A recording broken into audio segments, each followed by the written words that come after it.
can clearly say, based on radar data, which are empirical, not anecdotal, that these objects have been tracked since the early 1950s, if not earlier, traveling up to 7,000 miles per hour, making right-angle turns at high rates of speed, instantaneously hovering, reversing course.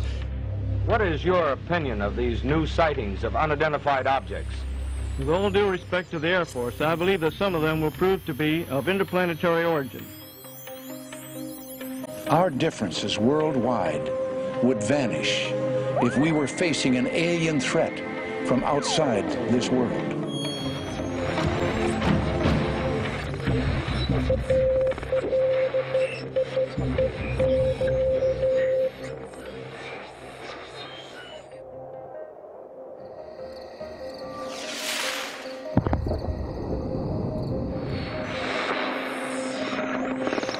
What I can see of the object itself doesn't look very much like a meteor. At least not the meteors I've seen. It looks more like a huge cylinder. Metal casing is definitely extraterrestrial. Just a minute. Something's happening. Ladies and gentlemen, this is terrific. The top is beginning to rotate like a screw, and the thing must be hollow. Move it! Keep those men back. Keep those idiots back. They're turning into flames.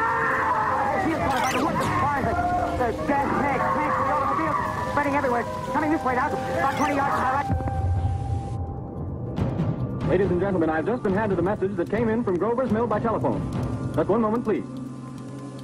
At least 40 people, including 6 state troopers, lie dead in a field east of the village of Grover's Mill.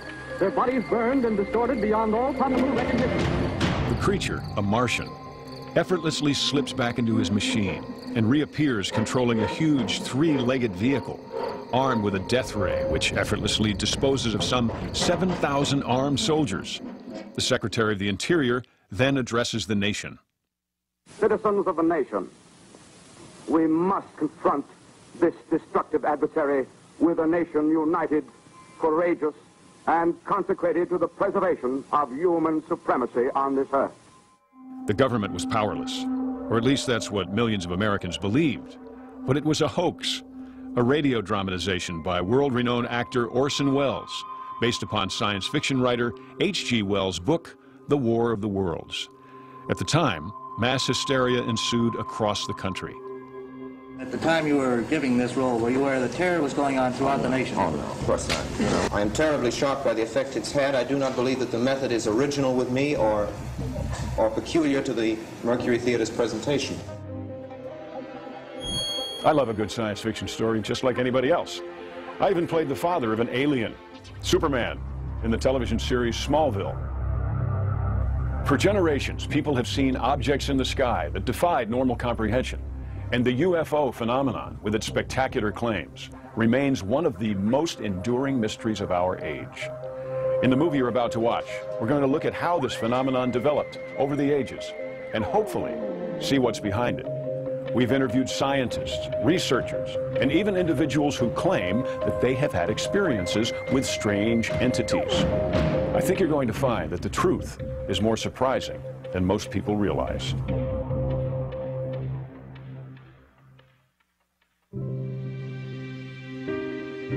Gary Bates has been researching the UFO phenomenon for many years. He's spoken hundreds of times on the subject to various groups, including many TV and radio appearances all around the world. He investigated the events surrounding the War of the Worlds radio panic in his Amazon best-selling book, Alien Intrusion, UFOs and the Evolution Connection. Now, for people listening to this radio broadcast, there was a type of suspension of disbelief. Even back in 1938, it seems that very few doubted what they were hearing. And many today probably don't realize that belief in life on other worlds was already popular.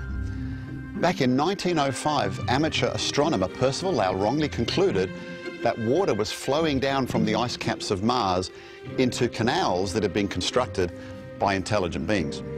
And before long, life on Mars was generally accepted. For example, a public symposium was held in 1928 called Eminent Astronomers Give Their Reasons for the Belief that Life Exists on the Great Red Planet. And yet all of this was based on a wildly speculative and unfounded hypothesis with zero data to back it up. Now, long before radio, Jules Verne became kind of the world's first global media superstar. and he was one of the first to try to incorporate scientific accuracy into his fictional writings. Now, this is important to note because this is the popular allure of science fiction itself. It's the ability to blend fiction with science to stir the imagination and ponder, you know, what might be possible in the future.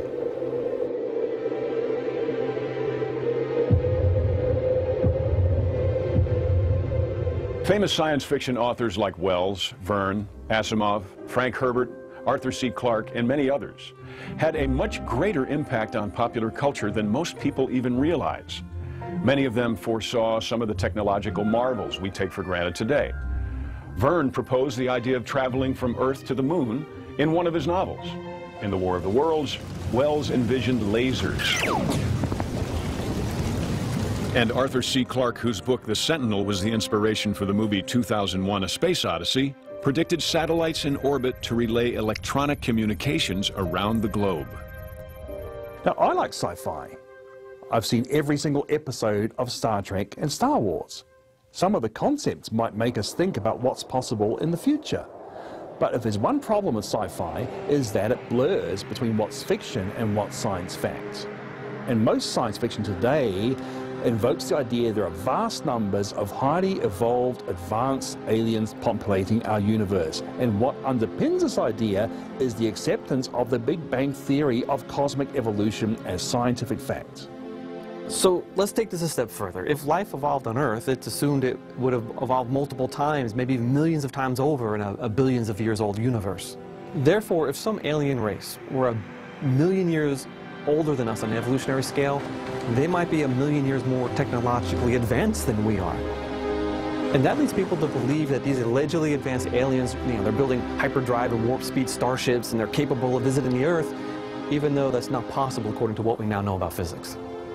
Faster than light travel is yet another science fiction concept built upon a primary fictional concept called the Big Bang. And the big problem for those who believe in alien life is that even if they're out there, how would we even observe them? And how would they get here for that matter? I mean, the universe is such a massive place, the distances are literally astronomical.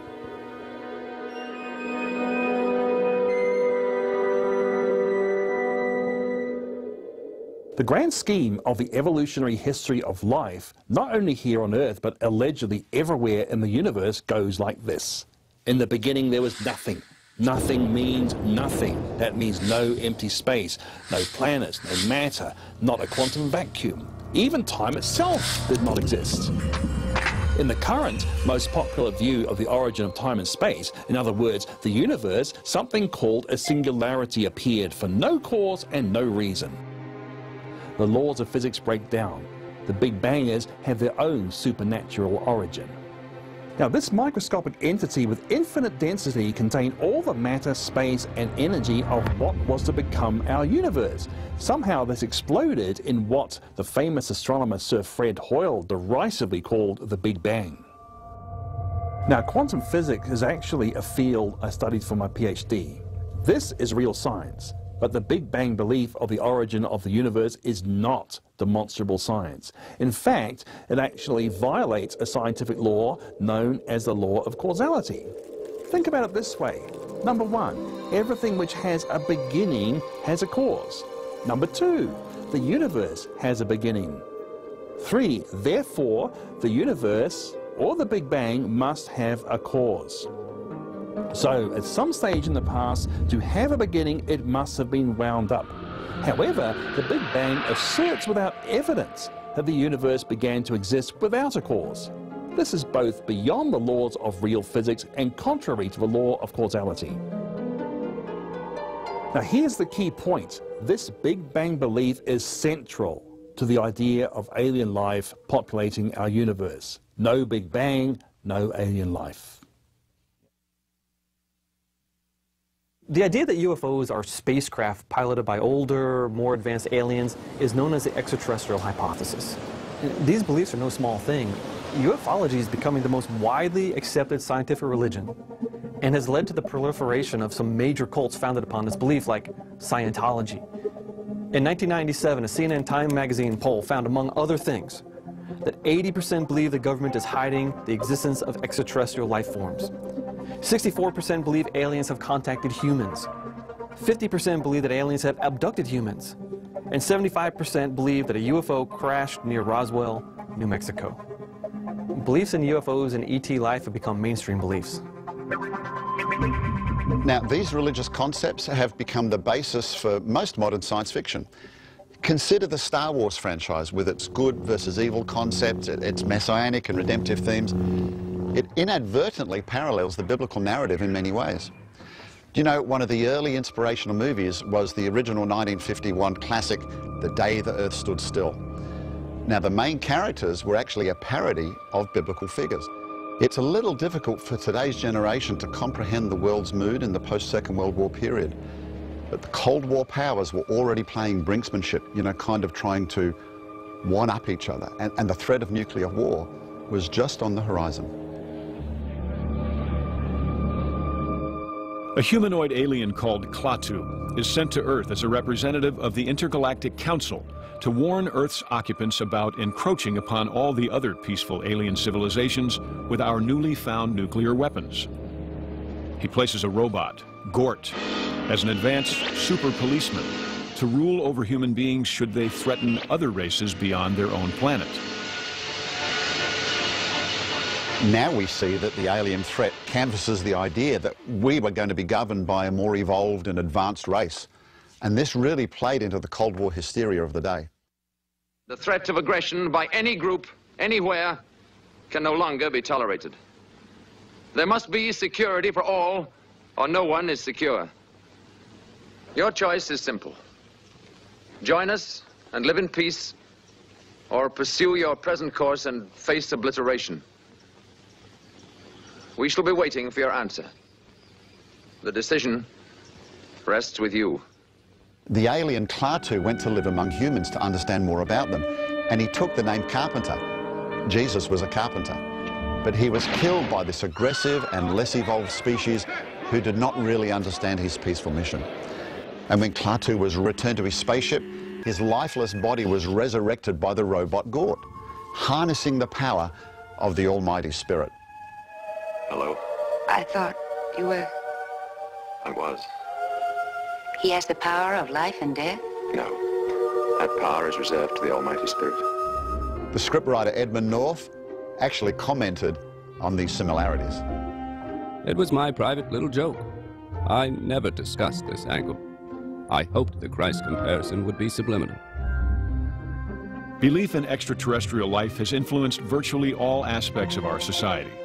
Even presidents openly discuss such things on TV talk shows.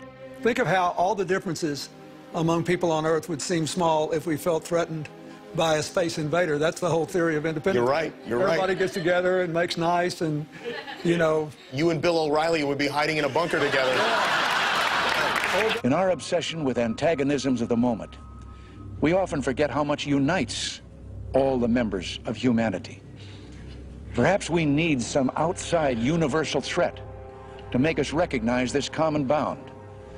I occasionally think how quickly our differences worldwide would vanish if we were facing an alien threat from outside this world. It was the darndest thing I've ever seen. It was big, it changed colors, and it was about the size of the moon. We watched it for 10 minutes, but none of us could figure out what it was. One thing's for sure, I'll never make fun of people who say they've seen unidentified flying objects in the sky. If I become president, I'll make every piece of information this country has about UFO sightings available to the public and the scientists. I'm convinced that UFOs exist because I've seen one. Because these beliefs are mainstream, when many people see an object in the sky that they don't recognize, that is a UFO, they automatically assume it's a space vehicle from another planet and call in a UFO sighting. Has there been a shift even in the scientific community or in the more serious observers of these things in their understanding of what's going on? Absolutely. I think particularly in the 50s and the 60s, again, as our understanding about the universe grew, at the same time there seemed to be an explosion of UFO sightings. In fact, 1947 was a very, very defining event. A man named Kenneth Arnold was flying his light plane over Mount Rainier in Washington, and he said he saw 9 shaped discs following his aircraft. And he said they looked like saucers skipping across the water. And that is actually the genesis of the term flying saucer, where it came from. So before 1947, the talk of flying saucers as such was nowhere near so. Not flying saucers, but UFOs were still common. There was an airship wave in the 1896, 1898, and what it appears is that UFOs seem to appear within the understanding of the culture of the time. UFOs in the late 1800s appeared like airships. The ancient Romans and Greeks have stories of flying shields with occupants on board. American Indians have legends of flying canoes with people on board. And as we approached our rocket age, if you like, we started to take on these silvery, shiny types of shapes. The world's largest group when it comes to investigating UFO sightings and experiences is the Mutual UFO Network, or MUFON.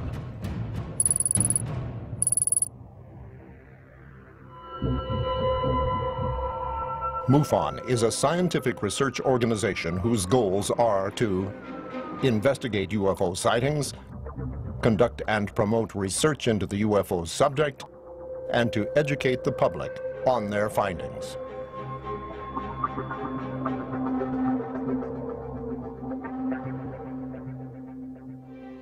For over 20 years, Joe Jordan has been investigating UFOs for MUFON and is currently their national director for South Korea. He's also part of MUFON's International Rapid Response STAR team of UFO investigative researchers. Joe's research into UFOs and the alien abduction phenomenon has been shared in over 20 publications by other UFO researchers. You know, as far back as 1991, we had a Roper poll that was initiated by ufologists that actually claimed that 20 million Americans had seen a UFO, and up to 4 million had been abducted by aliens. I may not agree with those figures completely, but I have interviewed hundreds of people, and they have seen things that they cannot explain. When Spielberg made his movie, the Close Encounters, he actually had ufologists or whatever advising him on how that all worked. Yeah. Well, the lead character in the movie was a Frenchman. I think the character's name was Lacombe, but it was based upon a real ufologist by the name of Jacques Vallée. And he was a contemporary of another gentleman called Dr. J. Allen Hynek. They're both physical scientists. And those two gentlemen were collaborators. And the movie was actually based around, you know, sort of their research and the mysterious things that they'd found out. In fact, Hynek, even more interestingly, was a government researcher under a project called Blue Book. The US government has investigated UFOs for over 40 years in different projects. And he found that, you know, the majority could be explained naturally or as either man-made phenomena. But he said there was a mysterious element that defied naturalistic explanation. These craft have been seen to change shapes. They defy the laws of physics. You know, American fighter pilots have gone up, seen these balls of light and shot at them, and they've disappeared before their eyes. They've disappeared off radar screens. So as a physical scientist, he said, well, there's a mystery there that I need to solve. Hynek later became frustrated with the government's attempt to make every sighting explainable via natural phenomenon, when it simply wasn't the case.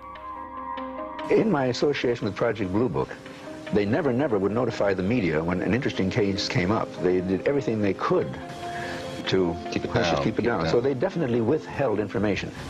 There are three things about this whole thing no one can deny. They're incontrovertible points. Even the grossest skeptic can't deny them. First of all is that the UFO reports not only exist but persist. See, when I started with the Air Force, I thought that this was a fad. In a few years, would just disappear. All over, okay. And it's global. We have reports now from 140 countries. I mean, practically as many countries as there are in the United Nations. And the most important of the three things is that many, unfortunately not all, but many of the reports come from highly, highly credible, technically trained people, you see. Hynek's contemporary was French astronomer and computer scientist Dr. Jacques Vallée. They became friends and collaborators, and even appeared before the United Nations to deliver their findings on UFOs. I met Steven Spielberg. He was about halfway through filming Close Encounters, and we had a long discussion about what UFOs could be. And of course, for him, the main point of the movie was entertainment, and it was appropriate for the UFOs to be extraterrestrial visitors. I think that from my own point of view, I'm going to be very disappointed if UFOs turn out to be nothing more than visitors from another planet, because I think they could be something much more interesting. I suppose one's natural response is to debunk or ridicule something you don't understand or invoke some pathological explanation. But you know, when I think about scientists like Hynek and Vallée, for example, it would have been a lot easier for them to write it off as cranks and hoaxes and psychological delusions because they wouldn't have risked the wrath of their fellow scientists. But you know, they were honest and they knew it wasn't deserved. And so I suppose my approach is that I've learned to extend kind of empathy or a listening ear to these experiences, because really they're actually victims. And as a result, they've undergone a total transformation of their worldview. In short, it's become a life-changing experience for them.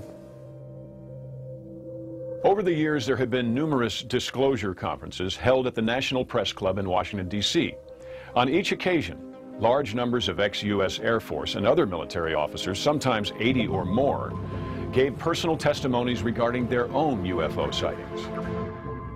Unknown aerial objects have in fact been observed over many of our nuclear weapons bases and other nuclear facilities, and in some cases the appearance of these objects coincided with compromising the operational readiness of our nuclear weapons.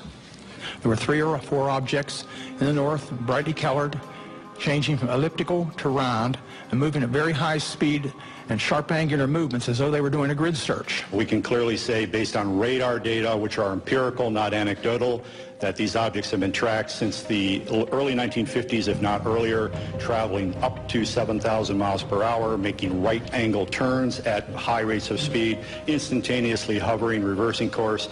If we or the Russians or any country on Earth had those kinds of craft in the early 50s, why have we spent the last several decades developing fixed-wing aircraft of far inferior abilities? These are clearly, in my view, a technology from somewhere else piloted by beings from obviously another world or another dimension.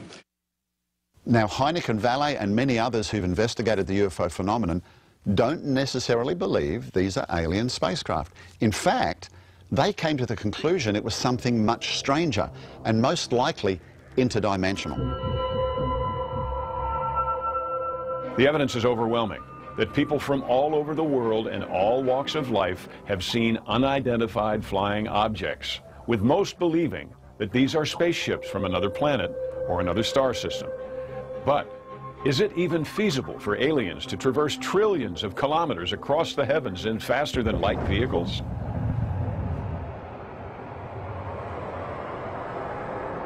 Dr. Henry L. Richter is a former rocket scientist from NASA's Jet Propulsion Laboratory.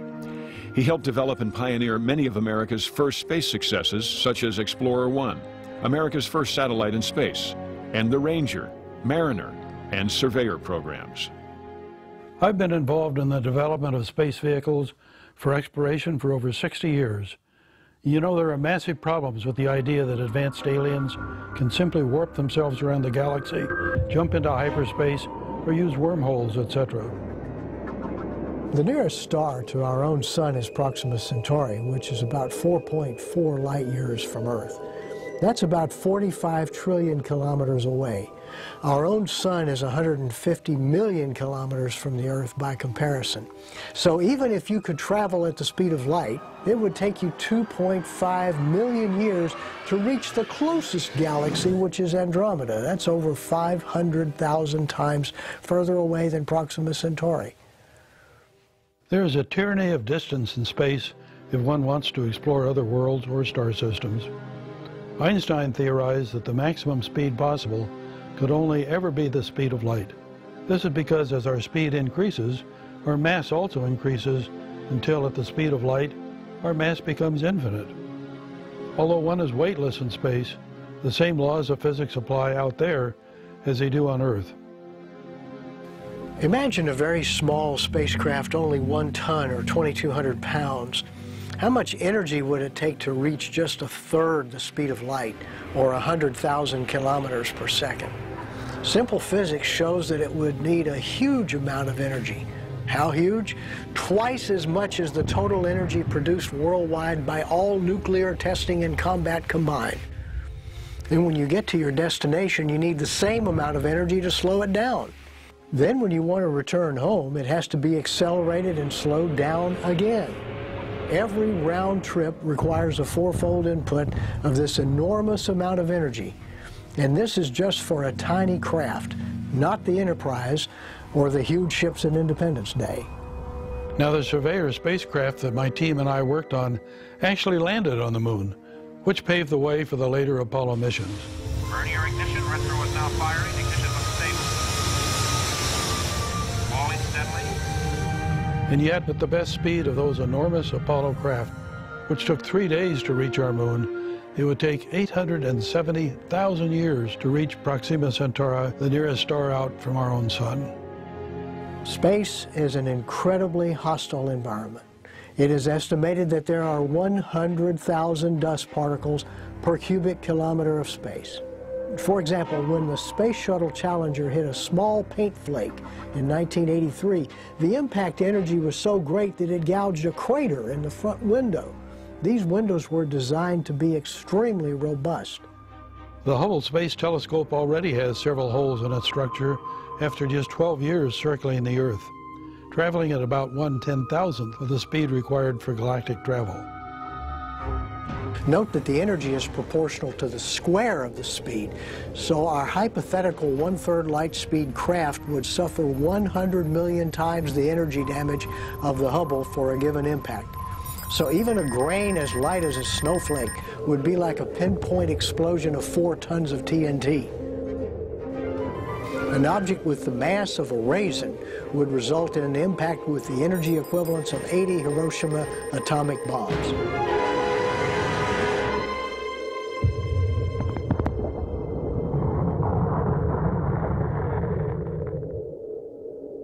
Now, science fiction such as Star Trek has invented concepts such as force fields, deflector arrays, and shields to deal with these problems. Now, some electrically charged objects can be deflected using electromagnetic fields, but here we're talking about withstanding energy impacts totaling multiple atomic bombs. This remains purely in the realms of science fiction, because the same equally powerful and opposing force would have to be generated to deflect such objects. The travel distance problem is the single greatest problem for both science fiction writers and believers in the extraterrestrial hypothesis. It's the idea that advanced aliens could be traversing space within their own lifetimes. Now, people might say, you can't say it's impossible. I mean, we don't know what technologies will be invented in the future. And that's true, we don't.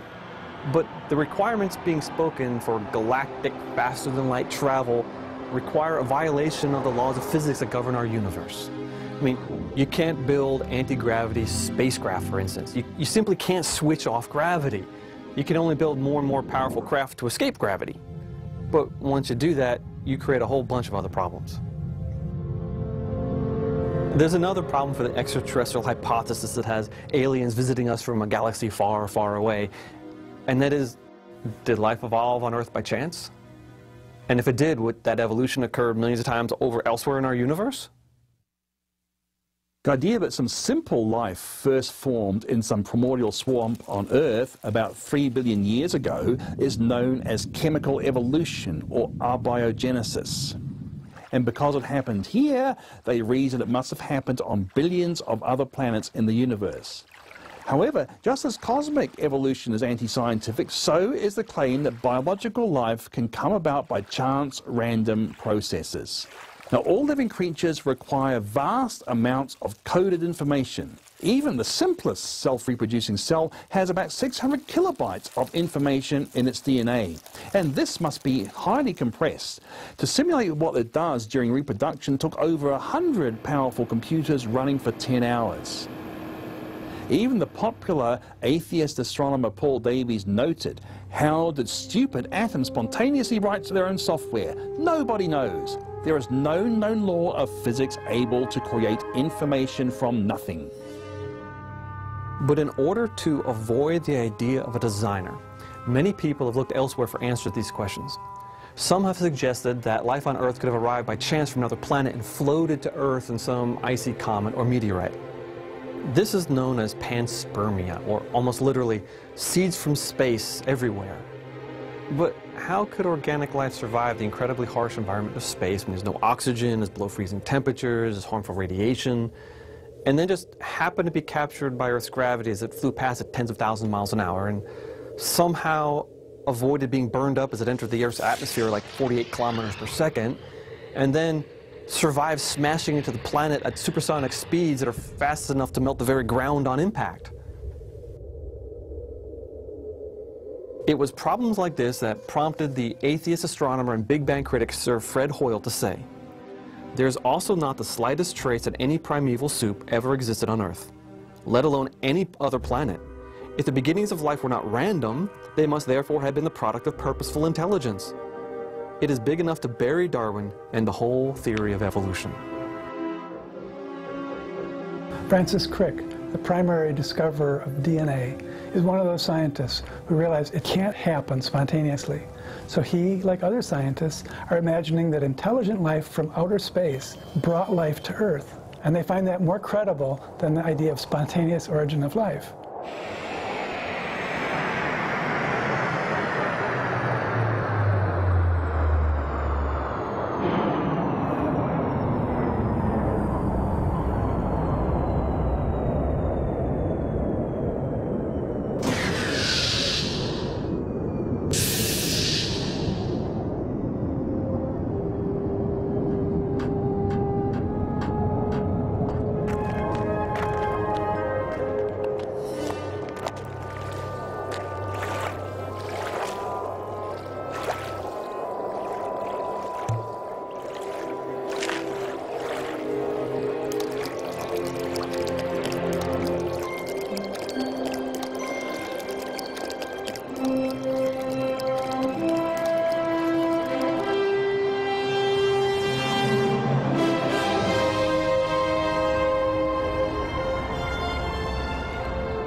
But directed panspermia doesn't actually solve anything.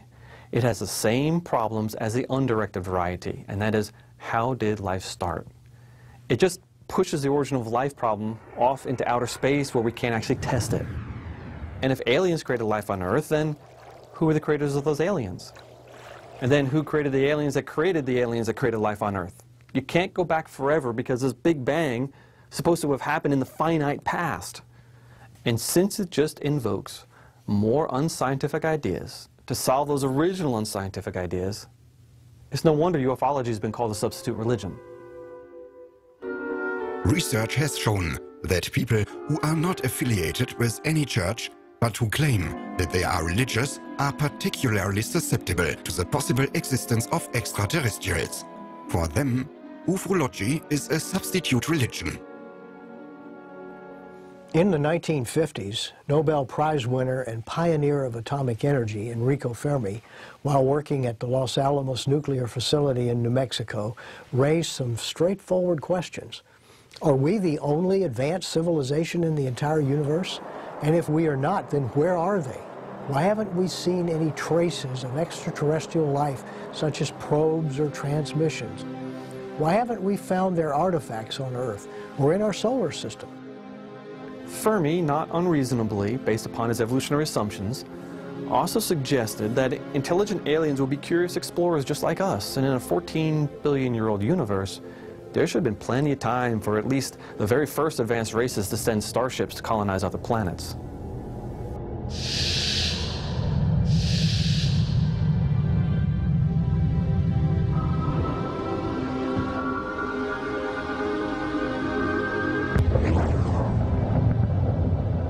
Even if it took millions of years for each colonizing effort, the new colony once established and the original civilization could each send out another expedition to colonize other planets, doubling the number of new colonies every million years.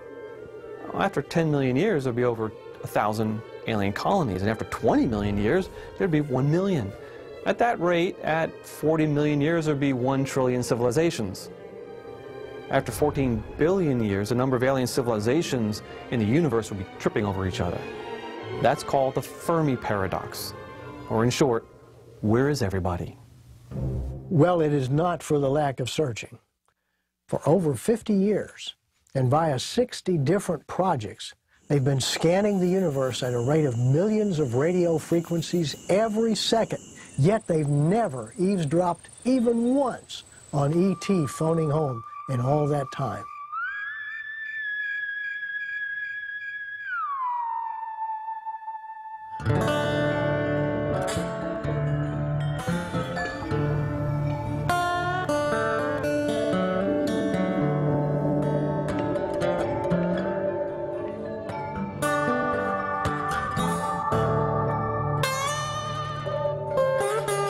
UFO researcher Guy Malone has lived and worked in Roswell, New Mexico for many years. He's organized numerous conferences there, bringing together the world's leading UFO investigators and researchers. His first book on the UFO phenomenon is called Come Sail Away With Me.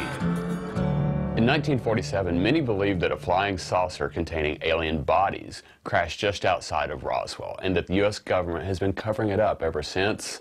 But just outside of town, there's even a headstone, a grave marker on Mac Brazel's farm where he supposedly discovered some debris. The inscription on the monument reads, "We don't know who they were. We don't know why they came. We only know they changed our view of the universe. This universal sacred site is dedicated, July 1997, to the beings who met their destinies near Roswell, New Mexico, July 1947. Roswell is the holy grail for UFO believers. Every July 4th weekend, the town about doubles in size as people come from all over the world just looking for meaning and purpose, believing that older, wiser aliens are going to provide us with the answers they're looking for. You know, I've had the privilege of being a pastor here in Roswell now for 22 years, and it's been an amazing experience. I mean, I love the town, I love the people. You know, one of the interesting things about being here in Roswell is it's kind of a conservative town, and so the whole idea of UFOs is not something we talk about consistently. But because of where we live, every time we travel, every time we're on the phone, and we, give our address, we live in Roswell, New Mexico, it's almost immediately a response. If someone goes, is that like the Roswell where the UFO crashed? And, the number of people that come here to Roswell is amazing. They come from all across the United States. We see license plates from every state in the Union, and then people from around the world, travel here. They come for lots of reasons. Some people come just for curiosity. It's just fun. But then we have people that come and their whole life is affected by this. They have looked at things, either they had an experience themselves or somebody they loved had an experience, or they saw something, and so they're coming to our little town, which is crazy, from around the world to answer some of these huge questions, and they're wondering if aliens might be the answer to those questions.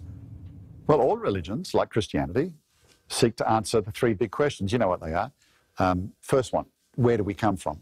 Are we created or are we evolved? But in the case of the UFO phenomenon, perhaps we were created by aliens, right? I haven't seen that one before. That's obviously a take on creation of Adam in the Sistine Chapel. There's the hand of man reaching up to touch the hand of our alien creators, as many believe. Wow. If you ever wanted an example where ufology's become a substitute religion, I'll tell you what, 20, 30 years ago, you couldn't have done that. Number two is, why are we here? What's our meaning and purpose in life? Well, remember earlier I said that people are often changed, their lives are changed after this alleged alien encounter. And of course the third one is, what happens to us when we die? Well, if there's no God, we're just dead, that's it. No life after death. But again, the UFO believers, they think that aliens are going to take us away or change the Earth into some utopian paradise, for example. And they come up with ideas about, fixing holes in our ozone layer and saving us from global warming, the common themes. But they even claim they can raise the dead. So I've had people challenge me and say, well, Jesus was just an advanced alien mistaken for God, and that's how he could perform what appeared to be miracles at the time. Now, I want to be careful here. I'm not ridiculing. But it's important to note these are the types of stories that are given to people who have this alleged alien encounter. In other words, it's forming the answer to those three questions and therefore the basis of their worldview. And they're the key to interpreting what's happening in this whole UFO phenomenon. I've worked in Roswell a lot over the years. Unquestionably, there have been more books and movies made about Roswell than any other UFO topic. Yet what happened there is really quite benign. Let's remember, this was the 1940s, long before there were satellites in the atmosphere. And due to the curvature of the Earth, there was a line of sight problem when it came to listening to radio transmissions or watching activities by other countries. So the government sent up some unusually covered, supposedly disguised, high-altitude weather balloons to be carried by the jet streams over the Soviet Union. These balloons were carrying acoustic listening devices with the aim of trying to listen to the Soviets' above-ground atomic tests. When one crashed in Roswell, the government didn't want anyone to know what they were doing, particularly the Soviets. It was called Project Mogul. It really was that simple. People find it hard to believe. but it was the mayhem surrounding the cover-up that created what's been called the Roswell incident. So here you can see that they're claiming that these symbols on the wreckage were of unknown origin, but in fact the boxes underneath the balloons that held the acoustic listening devices were held together by tape from a toy company, and these are actually just symbols that were on the tape. Roswell is now big business, and the town survives on its alien reputation. So they don't want the facts to get in the way of a good story. Check this out. So, only in Roswell could you get something like this. This is a giant inflatable grey, even though he's coloured green, outside of a major car dealership. So even international corporations here in town have no problem in linking themselves with this alien theme. It's quite remarkable, isn't it? Now, if you walk through the Roswell UFO Museum, for example, you'll see displays showing supposedly classified information, but most of it has been very simply explained. Well, look, it's all too easy to be a debunker, and I don't want to do that. Area 51 is a secret base, for example. And of course governments keep secrets. They've developed all sorts of secret weapons there, like stealth technology and so on, but not lasers harvested from the Roswell alien spaceship. Over the years, there have been 3 separate official investigations, and even presidents have reviewed documents surrounding the Roswell incident. So I had all the Roswell papers reviewed, everything. If you saw that there were aliens there, would you tell us? Yeah. You would? I would. But if we were visited someday, I wouldn't be surprised. I just hope that it's not like Independence Day.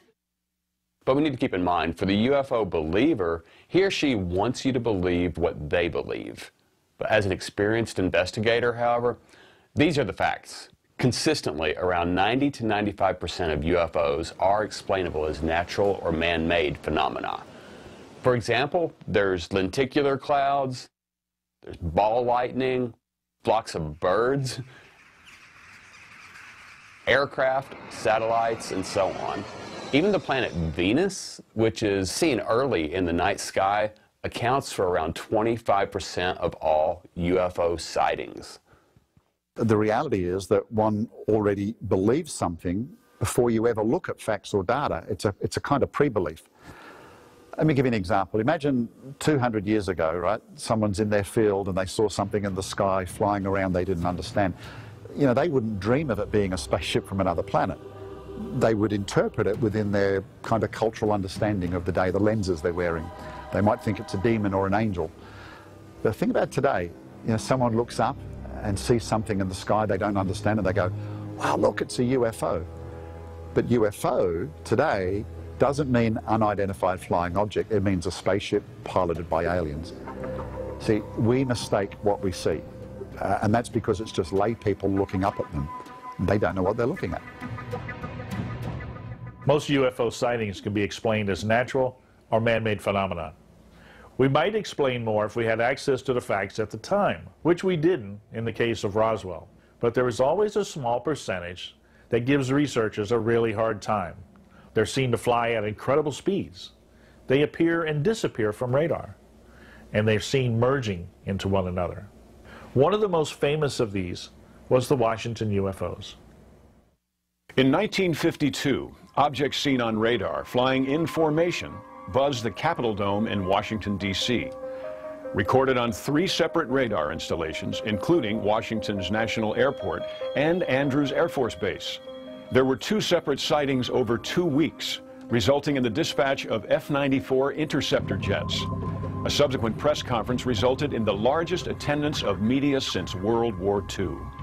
We can say that the recent sightings are in no way connected with any secret development by any department of the United States. What is your opinion of these new sightings of unidentified objects? With all due respect to the Air Force, I believe that some of them will prove to be of interplanetary origin. In 1952, I was an enlisted man covering the Washington, D.C. area in case the Russians come over the North Pole. This particular night, we had an alert. It was bogies were in the area. They were showing up on radar. We were given plots to start trying to track them and lock on them. They were flying a pattern where they come over our gun battery and over the Washington Monument and over Andrews Air Force Base. Sometimes they went at extremely high speed. We're used to tracking airplanes, so we know what they look like. These things look like nothing we'd ever seen before. I don't think we can do things like that we saw now. I don't think they can do it. It's just too fast. It stopped too quick. You turn into a big blob and then turn into a bunch of little ones. Too fast. Our commanders and all told us, just keep your mouth shut about it. We can't say it did it or it didn't. So for 64 years, I've been trying to explain what we saw. And you're the first guys that really want to know what I saw. I know there was something there. There was not just a swamp gas or inversion, temperature inversion, or mistaking the radar. There was something there.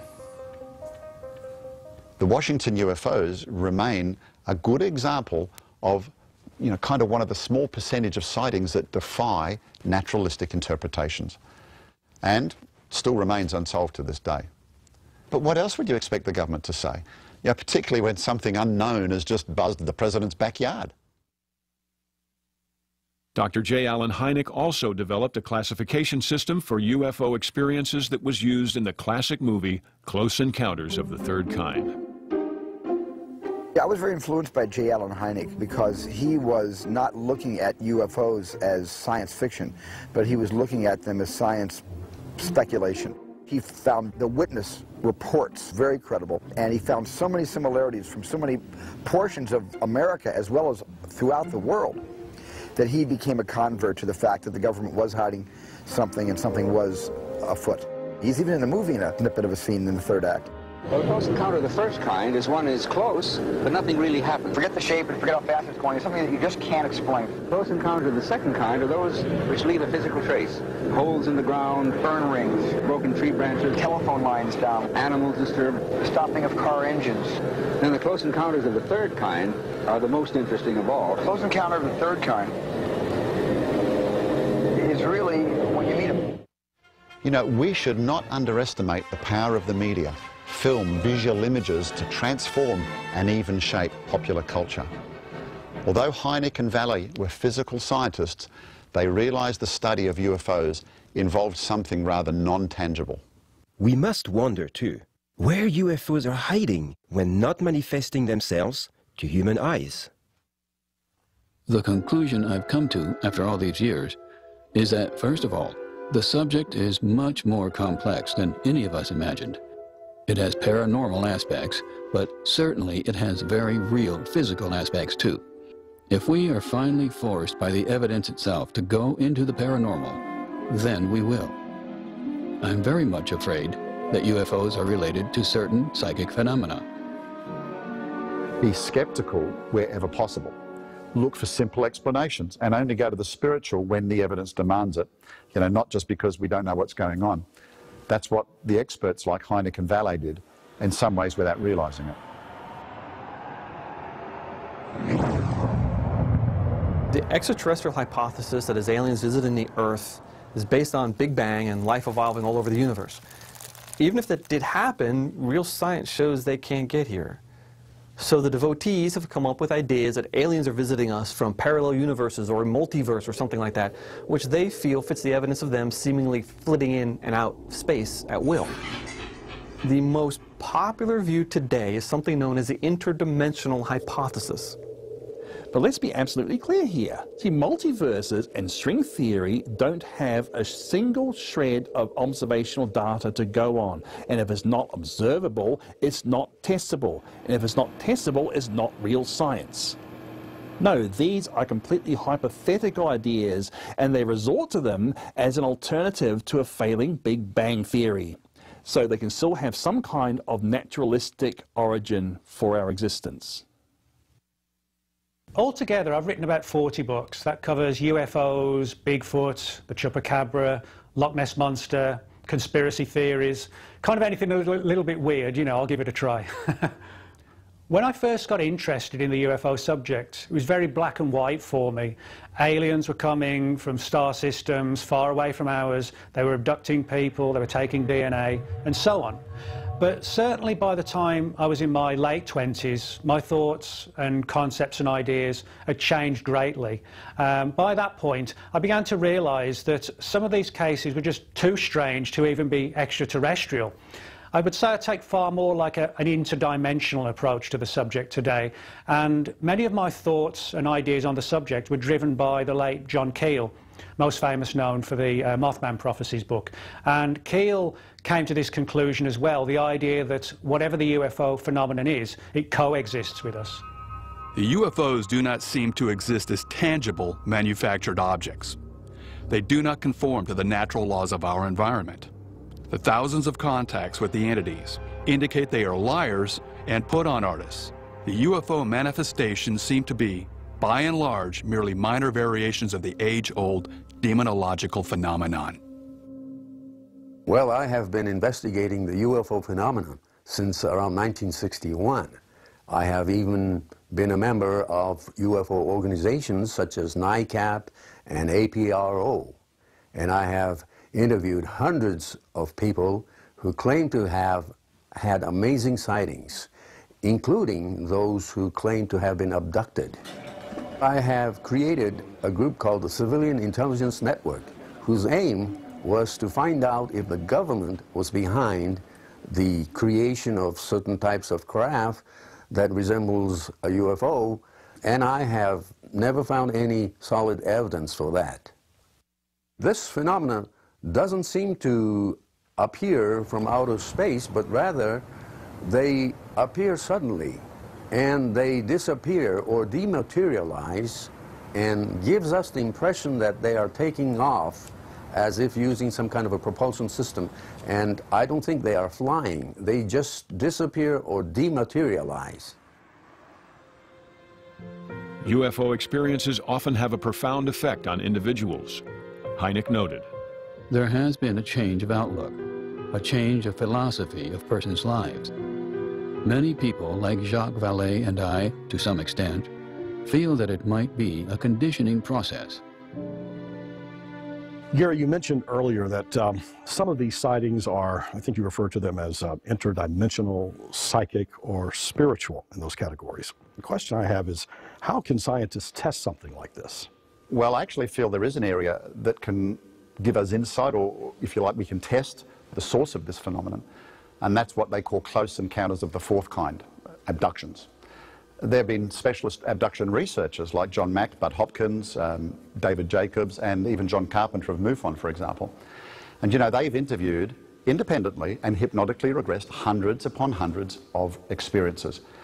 And besides the fact that they found that all these events follow patterns that are very similar, strikingly similar to each other, it's looking at the information that's imparted to the experiences where we can actually test the claims of these alleged benevolent space brothers. Dr. John Mack was a Pulitzer Prize-winning psychiatrist and author. Initially a skeptic about the alien abduction phenomenon, he ultimately became convinced that people were having experiences with something otherworldly. Dr. Mack, what does this all mean? What is all of this, you know, the book where you talk to hundreds of patients and describe in detail what they say they have experienced, you with your credentials coming from Harvard, what do you think this all means? So when I heard of it, hundreds of thousands of people all over the country, from various polls, we know maybe even millions of people have had very similar experiences. They don't know each other. The details that they're describing were not in the media. They have nothing to gain by it. They feel ashamed about it. That's number one. When I also heard that this was occurring in children as young as 2 or 3 years old, that ruled out personality explanations. It's associated with UFOs independently observed by witnesses, by media, by neighbors. It's also associated with physical findings and, as said before, the people, when examined, are not psychiatrically disturbed. So the only thing that behaves like that is real experience. Yeah, you say that Dreams it's do trauma, not behave. that it's trauma. It's traumatic. Not, yeah. Real experiences are the only thing that occurs like that. Psychosis isn't like that. Madness is not like that. Dreams are not like that. Fantasy is not like that. Now, if these are real experiences, what is going on? The night that we saw what we call the UFO, we're driving home, we pulled up in our driveway and we noticed in the field behind the house these lights that were unusual. And it couldn't be farm machinery because all the crops had been harvested. It started moving, it didn't make a sound, It didn't stir a breeze, and it was completely silent. But it was somewhere between 50 and 75 feet. The lights on it were red. They were large red lights, and they pulsated in and out in a sequence. Could not see the craft. It was like it was stealth or something. We could just see the lights. It looked like a row of red lights. This thing navigated through power lines, over fences, until eventually it just ascended up to about treetop level, and it took off. It just vanished. Dr. David Jacobs was an associate professor at Temple University, Pennsylvania, and is the only person to have obtained a PhD on a UFO-related topic. He found himself at odds with John Mack, who believed that UFO experiences could be viewed as positive, even spiritual experiences. One thing that you have to understand in terms of traumatic experiences and how traumatic this is that the abduction phenomenon begins in infancy and goes to old age. And in fact, that has turned out to be true in virtually every case, that I've been able to look at. Really, between the ages about 4 and 8 or 9, I had multiple experiences with like little beings in my room sometimes. Sometimes I felt like I would be taken places, being held down, tormented. I knew they were evil. I knew that I didn't like them either, but there was just really nothing I could do to stop them. It was just part of my life for many years. Several years ago, I'm not really sure how long ago it was, we were contacted to see if we would do this documentary. I think the first one was for sightings, and then we also did one for A&E, but they were basically on the same thing about our abduction experiences. I was screaming for him to help me because I couldn't move. And I didn't know that he was paralyzed too, and we both sat up in the bed at the same time. If this is some sort of mental thing that's happening to people, then why aren't they out? Why aren't the scientists or the doctors or whatever trying to find a cure? Looking for answers, I joined an experiencers group, and I heard a lot of different stories there. But it was atmosphere where people accepted each other's stories. For the most part, it seemed that there was this general consensus that they were all part of a much bigger plan, some cosmic purpose, where they were going to receive spiritual enlightenment. One of the things I've seen happen way too often is that people sometimes even go to the church for help or for answers on this, and because it's such a bizarre topic, pastors often don't know what to do with them or what to say. So the experiencer winds up going to other groups in the secular UFO community, and they say, well, we believe you. Well, we've got people just like you. Come talk at our group. You get a community of acceptance, and you wind up being ambassadors for the entities and their doctrines. Apollo 14 pilot Dr. Ed Mitchell founded an organization called the Foundation for Research into Extraterrestrial Encounters. They surveyed thousands of contactees and found, among other things, that 80% have had an out-of-body experience. 50% have reported a medical healing by a non-human intelligent being. 83% of experiencers believe that these beings are somehow related to the spirit world. The majority had experienced missing time during their encounter. 85% have undergone a major positive spiritual transformation. There was one person who claimed to have an alien experience, and this person said before that they were considering becoming a Christian minister. During the experience, they were told that they had been chosen, and it was a life-changing experience for them. As a result, they now embrace these experiences to the extent that it's welcomed several times a week. I was kind of shocked when this person now uses biblical references to support the experience. He tells me that, many are called, but few are chosen, and because he embraces this experience, he now considers himself, or is told by these entities, that he's one of the chosen people to take us all into a higher, enlightened type of spirituality. As a child, Bud Hopkins heard the War of the Worlds radio dramatization, and it left a lasting impression on him. Later, His interest was renewed due to a UFO sighting in 1964, and he subsequently became fascinated by the stories of alien abductions. A self-avowed humanist, Hopkins later wrote 6 books on UFOs and is held in esteem as a pioneer researcher into the abduction phenomenon. His book, Missing Time, a documented study of UFO abductions, is regarded by many as a classic treatise of the subject. Now, there are all kinds of wonderful stories to illustrate this sort of control that they can have over our perceptions. I was working with a woman once who was recalling an experience. She's on the table inside a ship. There's a physical examination taking place. It's extremely painful, demeaning, and so forth. And she is not only enraged and furious, but she's scared to death and she's undergoing pain. And the head alien, as we know from these accounts, often happens, walks over, puts his hand across her forehead, and she said the pain disappeared. She felt waves of the most profound love she has ever felt in her life. She said she would sacrifice her own children for the love that she felt for this being. It was just beyond anything she'd ever known. No pain, no anger, and total love. That kind of manipulation is, of course, something that's part and parcel with the alien means of operating. I think the stage is set for the appearance of new faiths, centered on the UFO belief, and an idea of the possibility of contact with the cosmic. There are thousands from whom the belief in otherworldly contact is based on intimate conviction, drawn from what they regard as personal contact with UFOs and their occupants.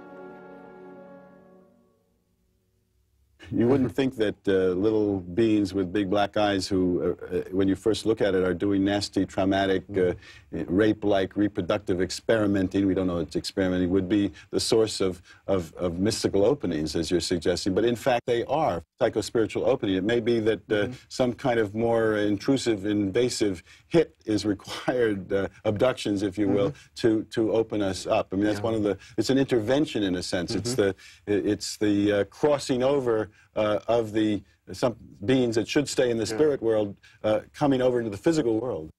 UFO researchers like myself use a set of markers known as the Classic Abduction Syndrome, or the CAS. Now, not everybody has, you know, all 8 experiences. There might only be 2 or 3, but the experiences do follow a pattern. So one can pretty much determine the nature of the experience by using this CAS. There's a capture. While driving their car at night, they see something, or a strange entity appears in their bedroom.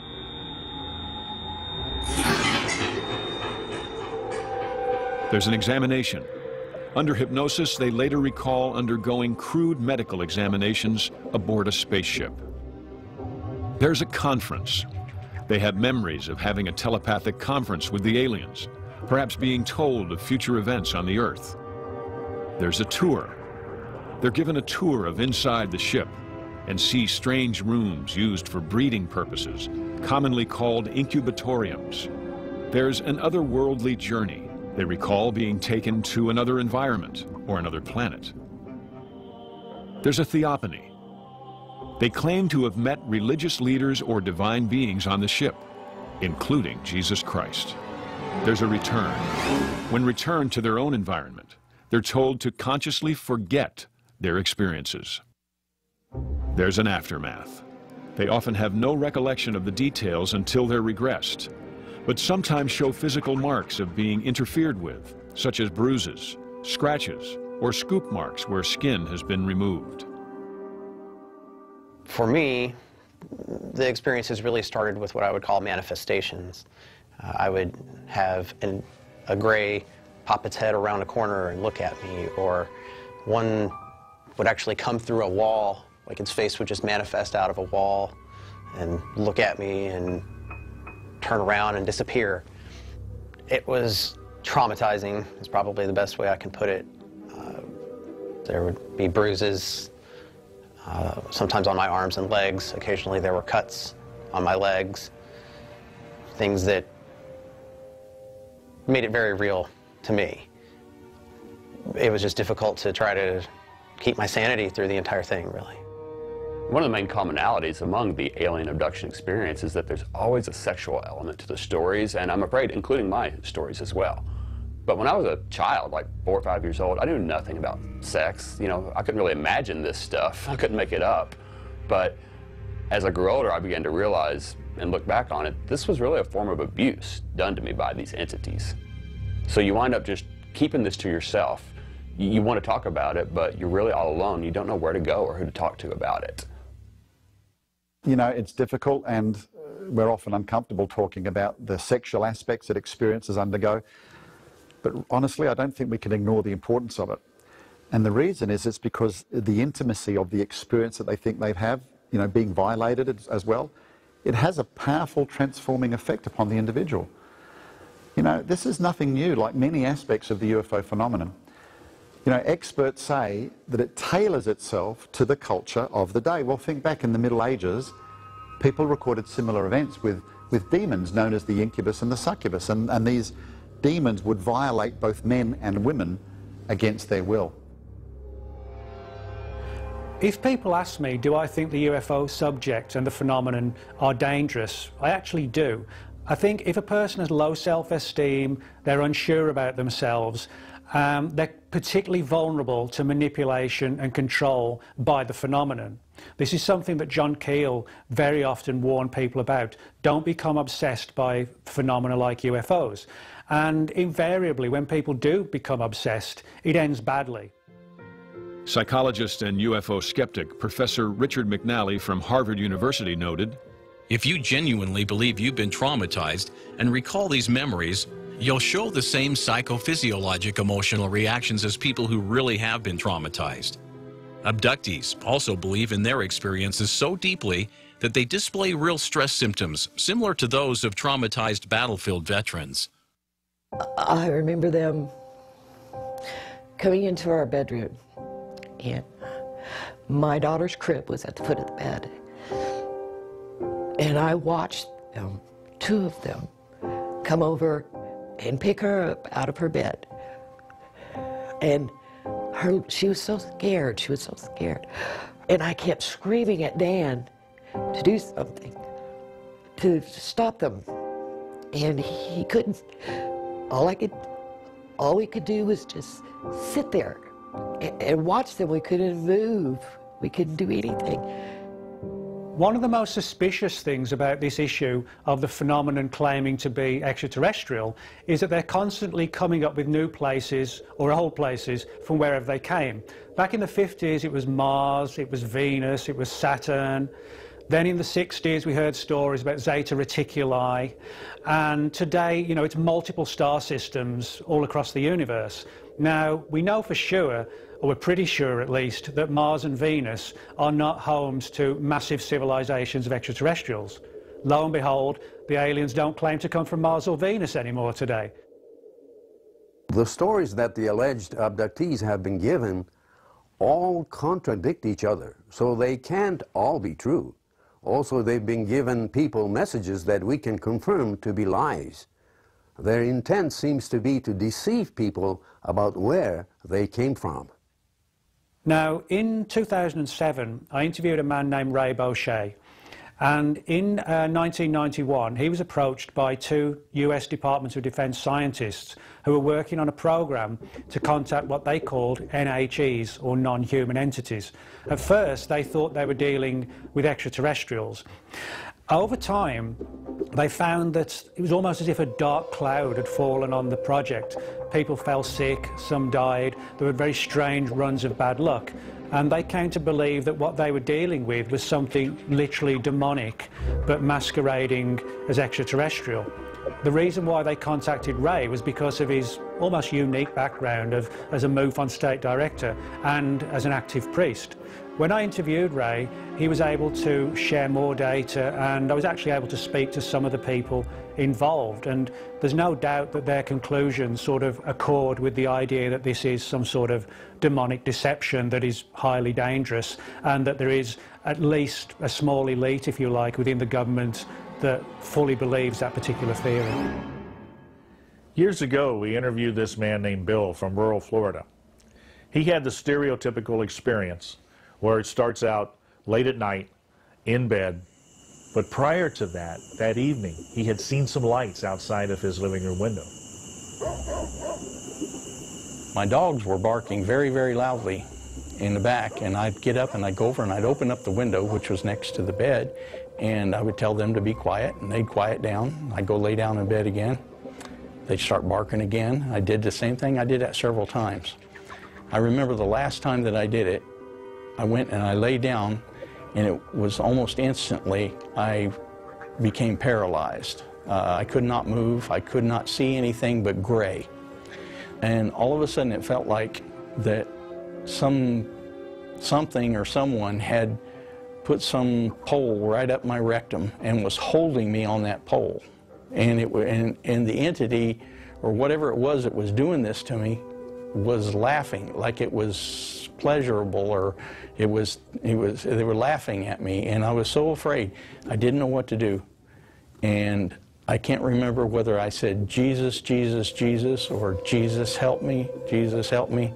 But at that instant, my experience stopped. And I distinctly heard these entities squeal in pain, and I hit the bed. I was literally thrown into the bed, which woke my wife up, and she asked me what I was doing jumping on the bed. The Florida Today newspaper picked up Bill's story that he had stopped his encounter by using the name of Jesus.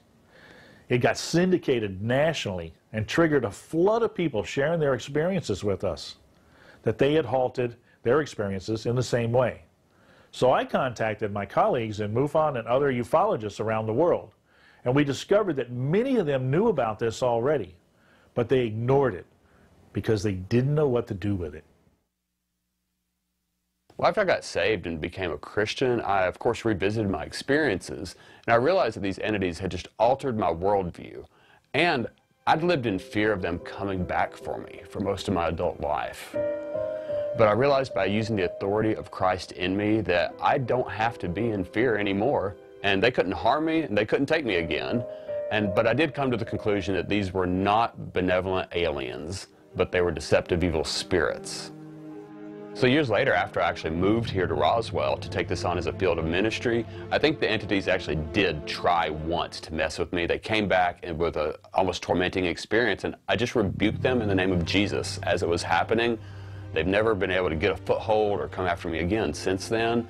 And it makes you wonder, though, I mean, if these actually are extraterrestrial entities flying millions of light years across space, with that technology, why would they be afraid of the name of Jesus and run from you when you bring him up? I mean, what power does a supposedly dead religious figure have over these entities? At first, the research was a little confusing. What we were finding was people who professed to be Christians were still having the abduction experience. Looking at it a little deeper, we found that these people were basically intellectually acknowledging the existence of God, but didn't apply it personally. We ended up calling them the talk-to-talk type Christians. But with abductions, we discovered that there seemed to be an absence of devout, Bible-believing, walk-the-walk Christians. Almost everything I was reading or watching was telling me aliens were what was happening.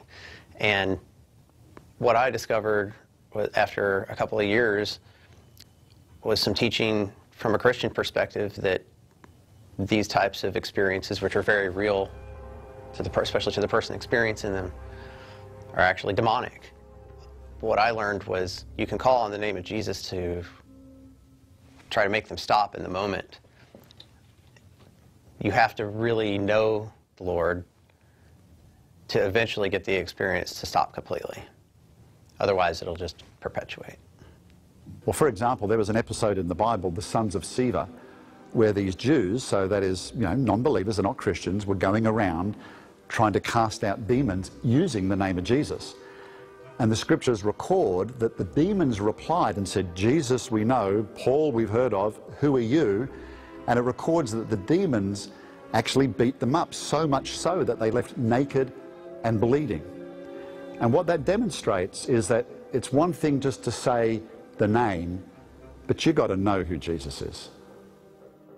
There was another lady in the group who had alien experiences, and she said it was typical gray that first visited her, that she first saw, And she immediately came to her mind to ask it, "Are you a demon?"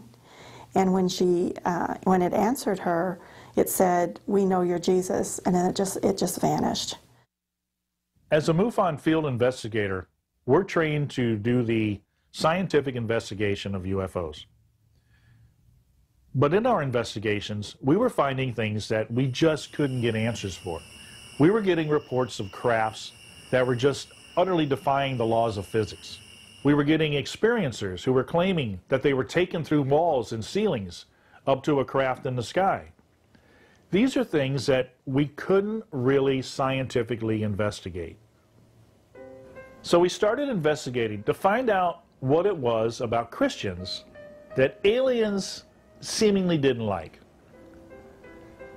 We came to realize that people weren't having experiences with physical aliens, but instead were having experiences with spiritual beings visiting us from another dimension.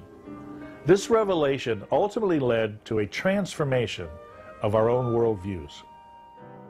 We can be absolutely sure, after many years of investigation into this phenomenon, that these alleged aliens coming to us from distant star systems are nothing of the sort. Rather, they are deceptive supernatural entities emanating from another dimension.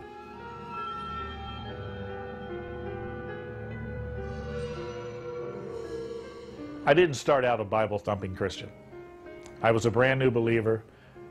My colleague working with me was a professing Christian, but I would say that we were both talk-to-talk believers at that time. We were introduced to a Bible study group to be able to educate us onto the history and the aspects of being a Christian. We both took the course. We found out the Bible was the inerrant Word of God. Armed with this new information, we had something that no other UFO researcher could offer, and that was hope. Hope for these people having this horrible experience, that we could help them put an end to it. But it was Joe Jordan that told me that these things aren't real. I really didn't want to believe him. He gave me testimonies. He gave me all these things to read and look at, and I still didn't want to believe it. I still didn't. But I was on my way home, and I remember pulling up to the stoplight. I knew that it was true. I knew that there was a God, and that the devil was real, and I'd been playing with him for a long time. I called him and told him that I wanted to accept Christ right now. Right now, I didn't want to wait. And I accepted Christ right there in Joe's house.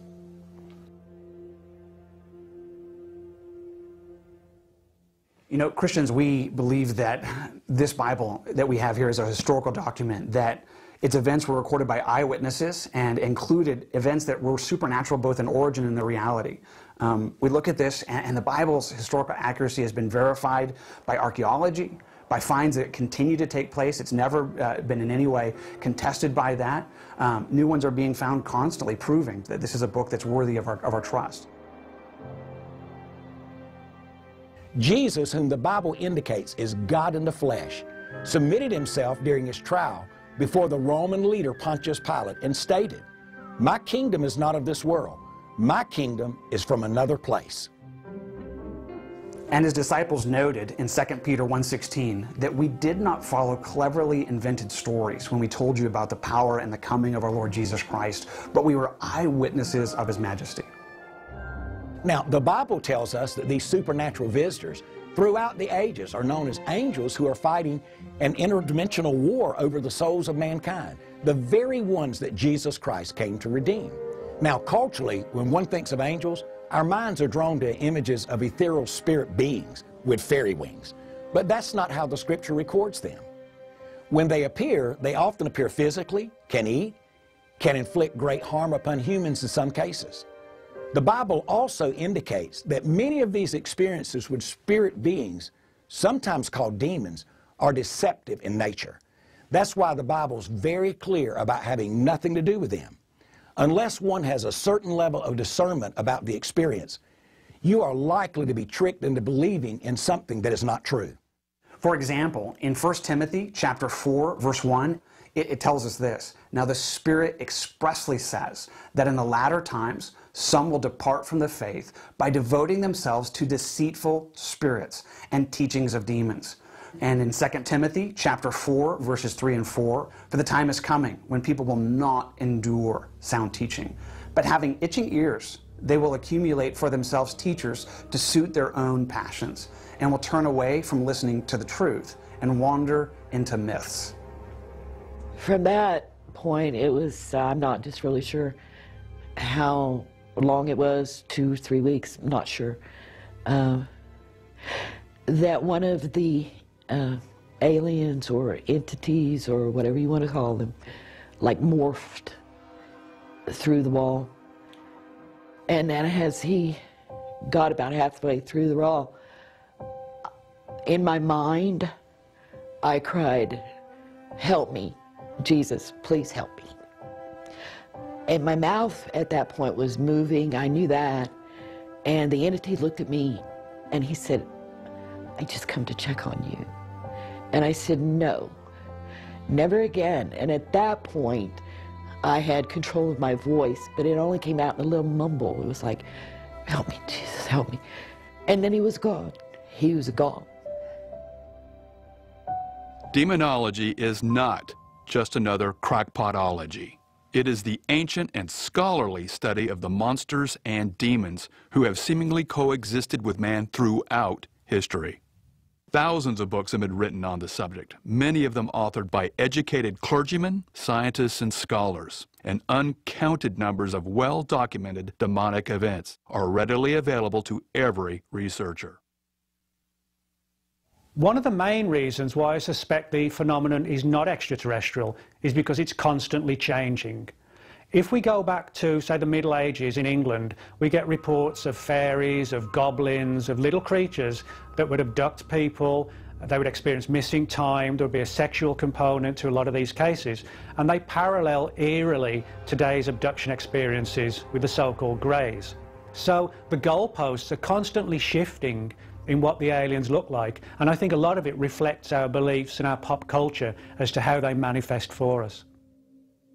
Gary, have you found that there are some types of people who are more prone to these experiences than others? Yes, and actually I agree with the secular researchers on this, like John Keel and John Mack, Richard McNally. They discovered there seemed to be an entry point.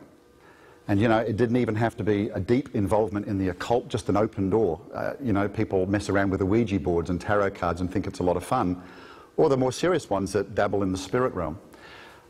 In my book, I cited some cases where just even a belief in something as seemingly benign as kind of believing that aliens could travel vast distances and visit the Earth could potentially leave one open to deception.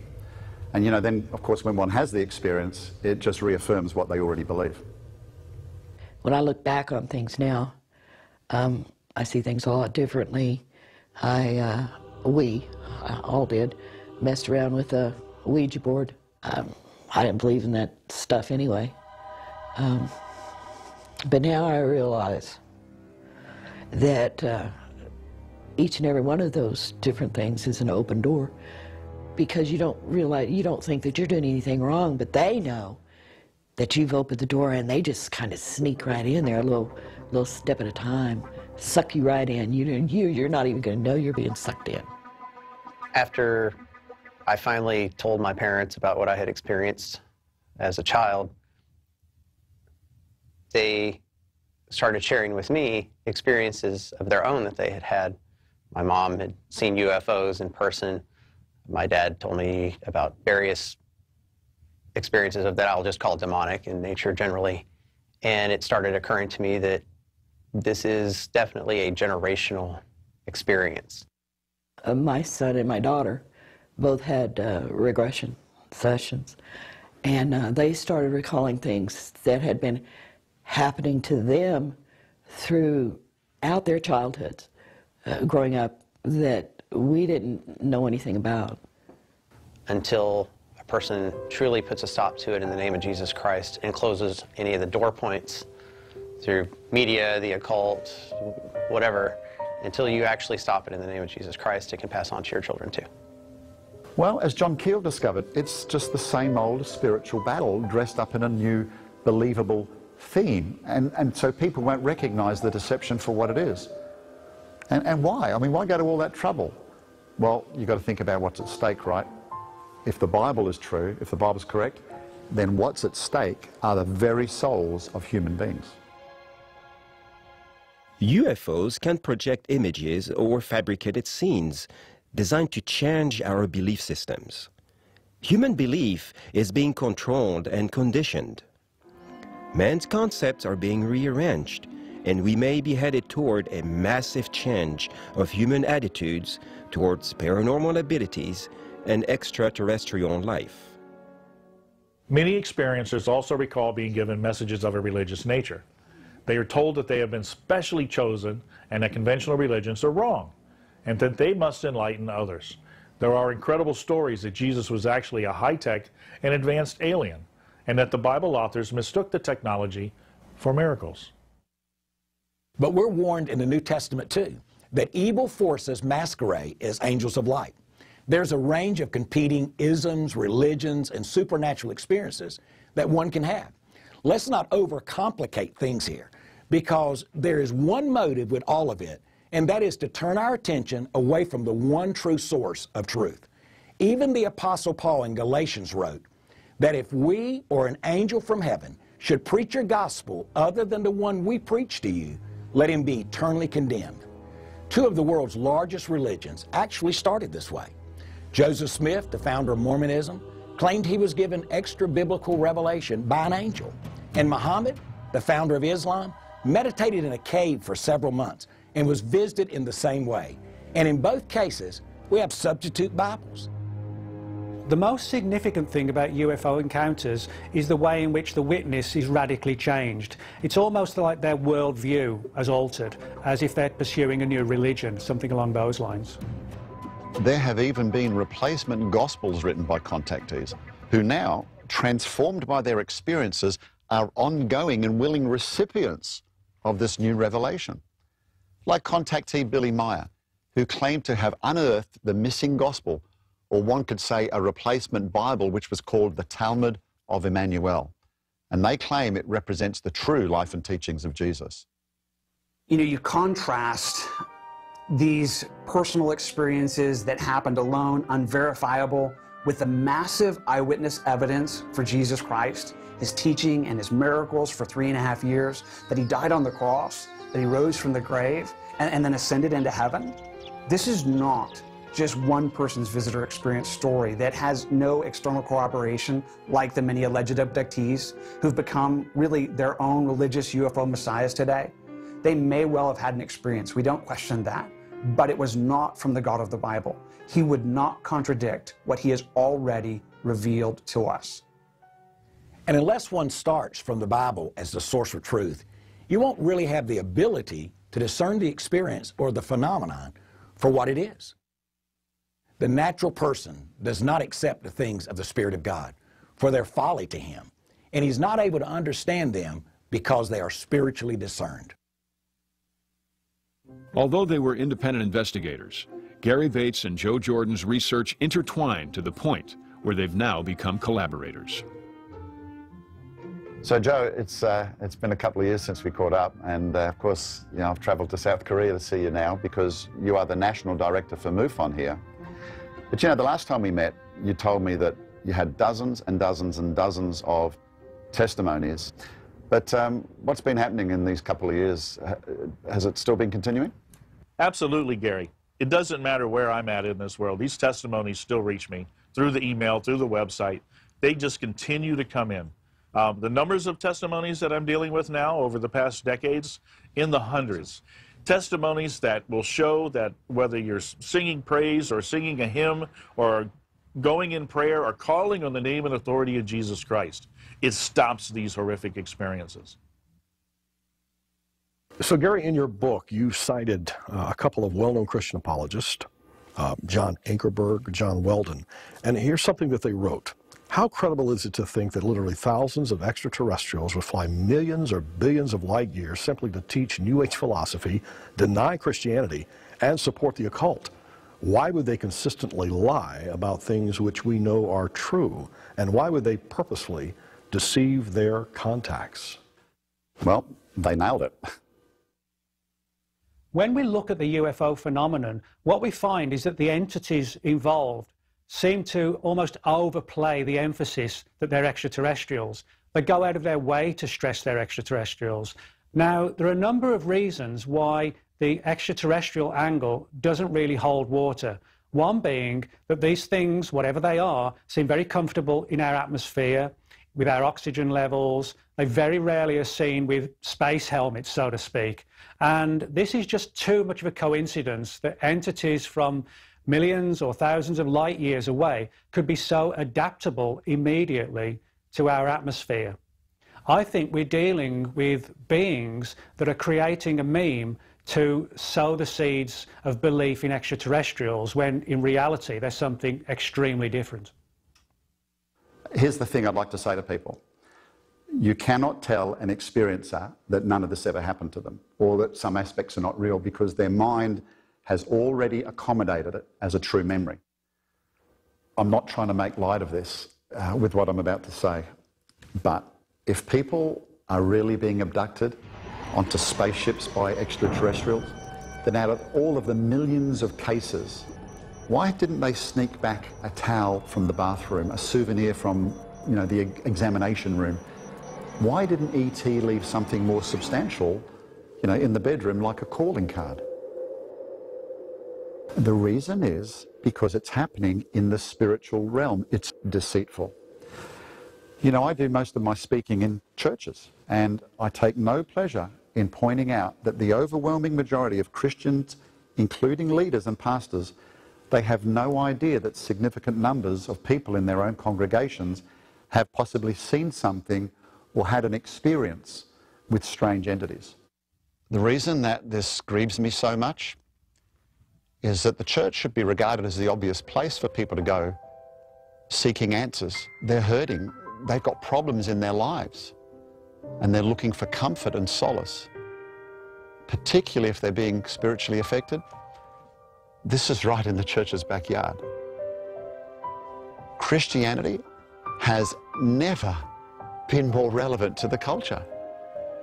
If we believe the Bible to be true, my prayer is that we wake up to this spiritual reality that is going on all around us.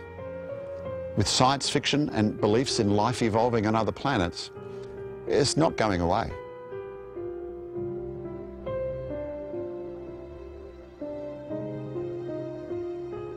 Because it's one thing to just deny. It's another thing to say, we really understand what you're saying and we believe you had an experience. But here's God's take.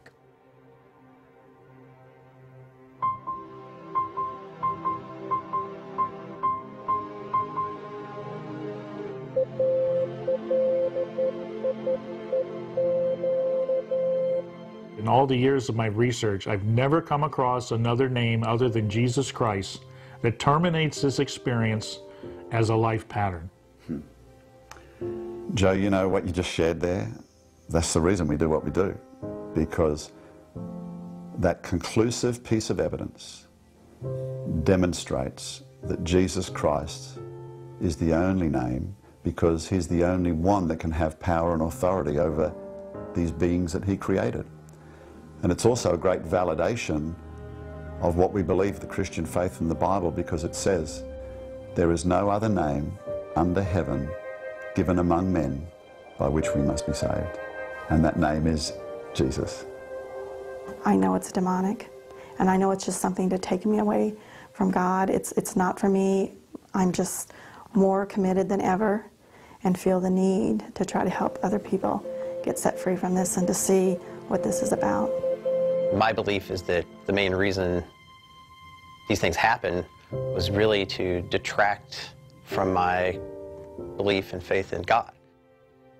We had something that no other UFO researcher could offer, and that was hope. hope for these people having this horrible experience, that we could help them put an end to it. I cried, "Help me, Jesus, please help me." I said, "Jesus, Jesus, Jesus," or "Jesus, help me." I just rebuked them in the name of Jesus as it was happening.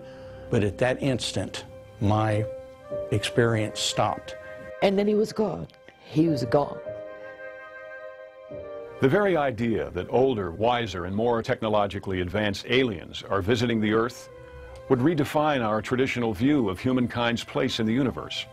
However, the serious experts all agree that whatever is behind the UFO phenomenon, it's deceptive and emanating from another realm or dimension. We've just heard another angle, and it seems like the Christian interpretation ideally fits the facts. This traditional view indicates that the most important event in all of human history occurred when the Creator, Jesus Christ, became human. The Bible says, He came to rescue us from these same evil and deceptive forces that gripped this world. And if the Bible is right, then it was this event that most certainly defined our place in the universe. There's been times whenever I've had that feeling of dread whenever I would go to bed, but all I do is start to pray, and it's gone. It's gone. And I haven't had that for many, many years. And I'm so grateful for him. So grateful. I want the people in the world to know that they can end these experiences by calling on the name of Jesus. By using the name of Jesus, you're calling on the Creator of this world, of these entities themselves. He can stop. He has the power because it's the name above all names, Jesus Christ.